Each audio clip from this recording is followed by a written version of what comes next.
Well, as mentioned earlier, Lilian Omollo, the PS for Youth and Public Service, was before the National Assembly's Public Accounts Committee being grilled by the committee over that 9 billion shilling scandal at the NYS. That's just ended a few minutes back, but our reporter Leila Mohammed was listening in on the whole proceedings and now joins us with more. Leila?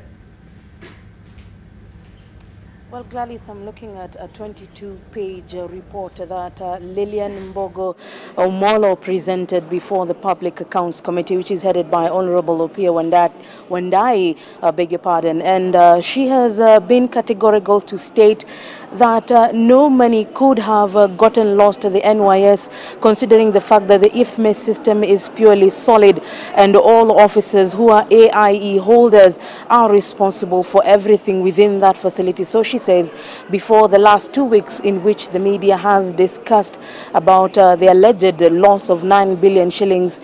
they were not aware of any such loss within the facility, and says that the Auditor General has given the NYS a clean bill of health, and she quoted some sections of that report for the 2016-2017 budget, which ended on 30th June 2017, and she quotes that the Auditor General says that there is no reason to say that money was lost within that facility. And she has also brought in an issue where she claims that she is among those few officials of the State Department of Planning,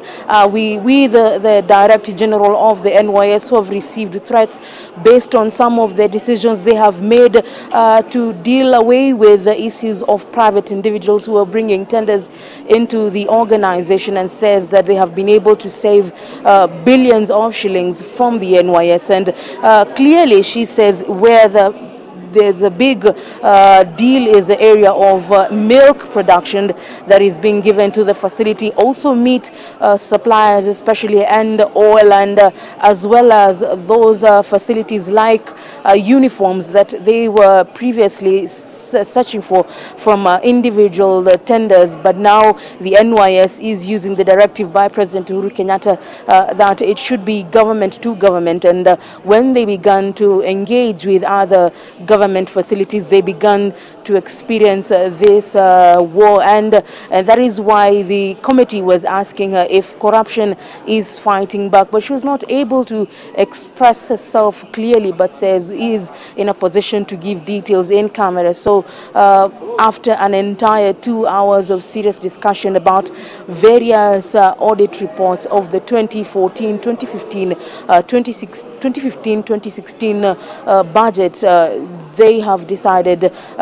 to adjourn until a later date, but they are expected to receive key documentation from PS Omollo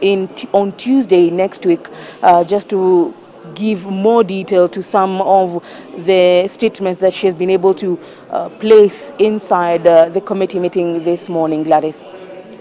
Thank you, Leila Mohammed, speaking to us from Parliament Buildings. Earlier on, Lilian Omollo, the PS for Youth and Public Service, appeared before the Public Accounts Committee, which is chaired by Ugunja MP Opio Wandai, and she was being grilled on the 9 billion shilling scam at the NYS. Of course, this has now been postponed to a later date, and also expected was the CS for the current CS in that